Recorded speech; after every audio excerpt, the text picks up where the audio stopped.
दोस्तों, क्या आप जानते हैं सरकार ज़्यादा पैसे क्यों नहीं छापती है? सरकार एक तय सीमा से ज़्यादा करेंसी इसलिए नहीं छापती क्योंकि इससे देश की महंगाई बढ़ सकती है।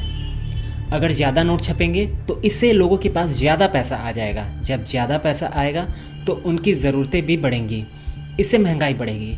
साथ ही हम जिन चीज़ों की सेवाएं लेते हैं वो तो उतनी ही हैं, लेकिन बाज़ार में करेंसी बढ़ जाने से उनकी कीमतों में इजाफा हो जाएगा।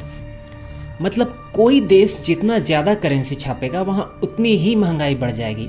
इसे मुद्रास्फीति कहा जाता है। मुद्रास्फीति को अगर काबू नहीं किया गया तो इससे अर्थव्यवस्था भी चौपट हो सकती है।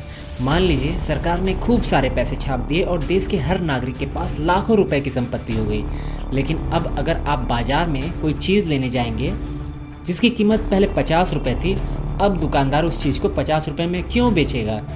क्योंकि 50 रुपये की अब उतनी कीमत नहीं रही जितनी पहले थी। साथ ही जब किसी चीज़ का उत्पादन होगा तो वहाँ भी उसकी लागत बढ़ जाएगी। तो जब तक प्रोडक्ट मार्केट में आएगा तो उसकी कीमत भी बहुत ज़्यादा बढ़ चुकी होगी।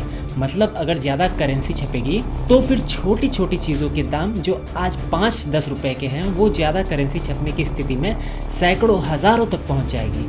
ज़्यादा मात्रा में करेंसी की छपाई से उस देश की करेंसी डीवैल्यू हो जाएगी। बता दें कि किसी देश में नोटों की छपाई इस बात पर निर्भर करती है कि उस देश की जीडीपी, राजकोषीय घाटा और विकास दर कितनी है।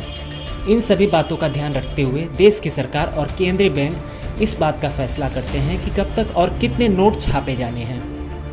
दक्षिण अफ्रीकी देश जिम्बाब्वे की सरकार ने एक बार बहुत सारे नोट छापने की गलती की थी, जिससे वहाँ की करेंसी की वैल्यू काफ़ी गिर गई और हालात तो ये हो गए कि दूध, ब्रेड जैसी बुनियादी चीज़ों के लिए लोगों को बैग भर भर कर नोट लाने पड़े थे।